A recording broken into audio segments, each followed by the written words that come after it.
Allô, donc aujourd'hui je veux revenir sur la relation de l'air. On parle toujours des solides et la relation de l'air, en fait, c'est un mathématicien de l'air. De son prénom Léonard. Donc Léonard Euler, lui, avait trouvé, il observait qu'à l'intérieur des polyèdres convexes, faites attention, c'est seulement qu'avec ceux-là, avec certains même, on va observer que lorsque je prends les sommets et que je prends les faces et que j'y soustrais les arêtes, ça va toujours me donner deux. Donc lui, il avait observé ça, fait que s'était dit, ben, ça doit être comme ça partout. Puis c'est vrai que de façon générale, tous les polyèdres convexes, c'est le cas. Faisons juste cette distinction. Lorsqu'on parle d'un solide, c'est vraiment toutes les formes qui vont être en trois dimensions. Tandis que, puis là, ça l'inclut quand il y a des courbes ou quand la surface va être aussi pas seulement que plane. Là. Ben, en fait, oui, je viens juste de parler des courbes, donc ça fait pas mal le tour. Par contre, lorsqu'on va parler d'un polyèdre, ça va prendre vraiment deux choses. Donc, d'un, ça ne prend pas de courbe. Puis de deux, ben, il va falloir que ça soit muni seulement que de surface plane. Donc, on donne des exemples ici là, du polyèdre. En fait, les deux polyèdres qu'on a dans l'exemple dans le cinémat, là, un à côté de l'autre, on a un convexe et un non convexe. Donc, ces deux-là, c'est des polyèdres parce que justement, si on regarde la forme, on a d'un côté, en fait, de tous les côtés, on a seulement que des surfaces planes. Donc, on pourrait passer notre main, ça serait bien droit. Et d'un autre côté, ben, il n'y a aucune courbe. Donc, ça vient comme valider ce qu'on vient juste de nommer. Faisons la distinction entre convexe et non convexe. Donc, moi, la relation que je vous montre, je vous ai parlé aussi en classe de l'expression concave. Donc, c'est la même. Concave et non convexe, c'est la même chose. Donc, pensez que c'est comme si tu entrais dans la cave de la maison, donc on rentre à l'intérieur. Donc, ici, c'est vraiment le principe qu'on observe avec le polyèdre qui est non convexe. Donc, il rentre vraiment à l'intérieur de la forme. Donc, ça vient prouver, en fait, comme un truc pour le retenir. Tandis que le convexe, ben, à ce moment-là, il n'y a rien, il n'y a pas de trou, il n'y a pas de surface qui va s'intégrer à l'intérieur de la forme, qui va rentrer à l'intérieur. Donc, comme on voit là, avec la pointe, là, juste là, si je prends avec le tableau blanc, là, donc juste là, on voit là, que ça rentre à l'intérieur. Donc, à ce moment-là, on va dire que c'est non convexe. Bon, pour ça, ça fait le tour. Maintenant, si on revient sur la relation de l'air, donc on dit que c'est seulement qu'avec les polygones convexes, et il y a mais moi, j'ai noté qu'il y avait comme deux exceptions. Là, on ne les verra pas aujourd'hui, parce que de toute façon, on ne les aborde pas en sixième année, ces exceptions-là. On les laisse vraiment de côté pour juste comprendre que la relation s'applique pour la majorité. C'est surtout ça qui est important à faire en sixième année. Ici, ce que je vais faire, c'est que je vais vous donner des exemples. Fait que j'ai préparé des tableaux. Pour y arriver, ben, je vais enlever cette partie-là. Là, vous vous souvenez que c'est sommet plus les faces moins les arêtes égale 2. Donc là, ce qui est à comprendre, c'est que je vais pouvoir jouer avec les lettres qui signifient sommet, face, arête. Je vais pouvoir les alterner pour obtenir les valeurs manquantes. Donc, je ne suis pas obligé de tout dénombrer les côtés, puis aller compter tous les sommets à l'intérieur, tous les arêtes, toutes les arêtes, c'est-à-dire, et d'aller compter toutes les faces, une en arrière de l'autre, et même là, peut-être me tromper. Peut-être ça arrive parfois qu'on compte deux fois un endroit en disant, ben, est-ce que j'avais passé là ou non? Donc, ce que je vais faire, c'est que je vais prendre tout de suite un tableau. Je suis en train de perdre ma voix. Euh, un tableau blanc comme ça. Je vous ai préparé le tableau comme pour vous montrer, pour faire le rappel qu'on fait les sommets, plus les faces, moins les arêtes, puis ça donne toujours 2. Donc, à partir de là, si on retient cette partie-là, puis qu'on s'en va directement dans... on va se donner encore des exemples de polyèdres convexes, non convexes. Là. Je vous avais déjà préparé des pages. Donc, je vous donne un exemple. Ici, est-ce que c'est convexe ou non convexe? Donc, on rentrerait à l'intérieur de la forme. Il y a des pointes qui dépassent, donc automatiquement, je mettrais ça dans non convexe.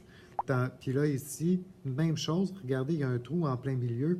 Donc, dans ce cas-là, c'est vraiment non convexe. On va le placer de cette manière-là. Mais ça reste quand même des polyèdres parce que les surfaces sont planes et il n'y a pas de courbe. Par contre, ici, ce qu'on voit, c'est seulement que des polygones qui vont être des polyèdres, excusez-moi, qui vont être convexes, parce que regardez, il n'y a rien qui rentre à l'intérieur de la forme d'une certaine façon. Fait qu'à ce moment-là, tout dépasse. Donc, chacun de mes côtés, chacune de mes faces correspond à du convexe. Là, ce qu'on va faire, c'est qu'on va aller prendre un de ces exemples-là à l'intérieur des 5 qu'on a là. En fait, on va en prendre 2 tout à l'heure. Puis je vais enlever la page qu'on a là. Et regardez bien, si je fais ça, que je m'en vais dans mon autre page, et je vais enlever mes polygones qui sont, mes polyèdres qui sont... Je vais juste les enlever comme ça, puis on va garder cette page-là.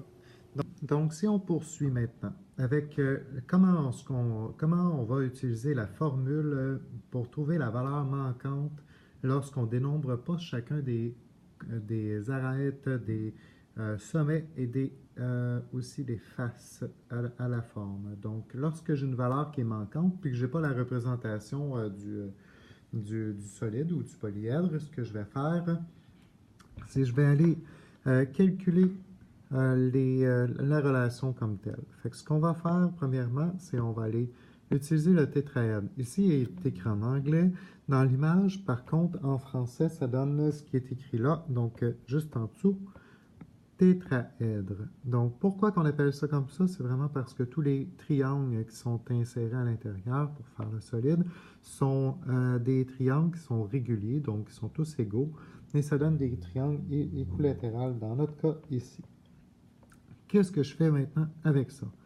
Donc, vous avez observé qu'on donne déjà les réponses. On dit ici, juste en dessous, qu'il y a 4 sommets, 4 faces et, pour finir, 6 arêtes. Donc, encore là, les termes, les lettres qu'on utilise ici sont en anglais.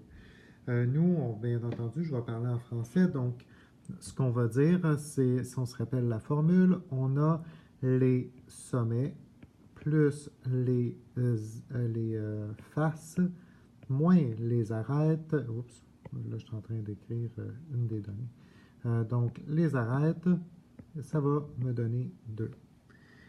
Ici, si j'entre certaines données puis qu'il y en a une, admettons que je ne connaîtrais pas, donc je vais donner l'exemple avec le 4, plus le 4, puis je ne connais pas les arêtes, puis je sais que ça va me donner 2 à la fin. Et logiquement, ce que je vais faire, c'est que je vais faire une partie de ma formule que je peux exécuter. Ici, le 4 plus le 4, oui, je peux le faire. Donc, je vais déjà l'avoir additionné. Puis, je vais garder que je cherche mes arêtes et que normalement, ça devrait me donner 2. Dans ce cas-là, si j'inverse les arêtes et le 2, j'obtiendrai ma réponse. Donc, si je fais 8 moins 2, ça va me donner mes arêtes. Donc ici, ben, ça donnait 6. Donc voyez-vous, ça donne la même réponse. Donc lorsque j'inverse les valeurs, comme vous le connaissez déjà, on l'avait déjà appris, trouver une valeur manquante, on inverse des nombres ou on va faire l'opération inverse dans certains cas. Je vous donne un exemple avec un nouveau tableau en vous disant, admettons que je cherche ma valeur manquante du début, puis que si je fais la soustraction à 6, puis que ça me donnerait, on va se trouver, admettons, 8. Automatiquement, ça veut dire qu'il faut que je fasse le produit inverse, parce qu'ici, le moins, là, si j'inversais la valeur manquante et le 8, je n'obtiendrai pas la bonne réponse, parce que c'est une soustraction avec un nombre qui va être plus grand que ce que j'ai au final. Donc, c'est pour ça qu'on inverse l'opération. Donc, ce que je veux avoir en bout de ligne, c'est l'équivalent. Donc, je vais inverser, puis je vais mettre mes deux valeurs ensemble. Je vais mettre mes deux valeurs ensemble. Donc, le 8 et le 6, ça me donne 14. Donc, automatiquement, ça veut dire que lorsque je fais 14 moins 6, ça me donnerait 8. Donc, ce procédé-là, parfois, il va nous être utile avec la relation d'Euler. Puis, je vais vous montrer l'exemple, mais cette fois-ci, avec, je vais juste l'enlever carrément, ainsi. Puis ce que je vais faire, c'est que je vais utiliser, cette fois-ci, l'isocaèdre. Donc, ça s'écrit comme ça, en français. Donc, isocaèdre. Et dans ce cas-ci, lorsque je vais utiliser mes valeurs, donc, admettons que moi, je cherche mes arêtes. Non, pas mes arêtes, on l'a déjà fait celui-là, excusez-moi. Donc, admettons, je cherche mes sommets. Alors, ce que je vais faire en bout de ligne, c'est ce que je viens de vous faire apparaître. Donc, je cherche les sommets. Donc, c'était au début. J'y ajouterai mes faces qui est 20 et j'enlèverai mon 30, donc qui est les arêtes, et ça me donnerait 2. Donc, notre problématique ici, c'est que je n'ai pas ma valeur du début. Donc, dans mon équation, je n'ai pas le choix d'aller commencer par la fin. Donc, si je pars par la fin, il faut que je trouve à quoi ça correspondrait avant de faire ma soustraction. Donc, ce que je cherche en bout de ligne, c'est d'aller trouver ce qui va avant. Donc, si ça doit me donner 2 au final, ça veut dire que je devrais avoir 2 de plus à mon 30. Donc, si je mets 32 ici, oups, là, j'ai comme à côté ma main dans la page. Fait que ça, c'était dérangé. Donc, ici, ce que j'ai, qui me reste à trouver, c'est à quoi correspondrait quelque chose que j'additionne avec 20 pour donner 32. Pour trouver cette valeur manquante-là, ben, je dois inverser mes valeurs en faisant, oups, pas une addition, mais plutôt une soustraction, pour trouver ce que j'avais avant. Donc ici, 32 moins 20, ça me donne 12. Donc, c'est quelque chose de très complexe, je le sais, puis c'est comme un début d'algèbre, bien entendu. Ils veulent qu'on l'effleure, qu'on l'y touche lorsqu'on parle des solides. Là, je vous parle de la relation de l'air. Mais en bout de ligne, si on en comprend une partie, qu'on est capable de se souvenir que les sommets, les faces et les arêtes, qu'on va faire une équation dessus, que ça va me donner 2 à la fin, c'est déjà très bien qu'on se souvienne de cette partie-là. Puis comment est-ce que les nombres doivent se placer aussi. Pour ce qui est de trouver une valeur manquante, ben là, on va un petit peu plus loin, puis on va voir les éléments, pas dans quelque chose de compliqué comme l'isocaèdre. On va y aller avec des polyèdres convexes qui vont être un peu plus simples. Faites-vous-en pas, puis on va progresser là-dedans. Fait que ça met fin pour la vidéo sur la relation de l'air. Je vous remercie, puis bonne fin de journée.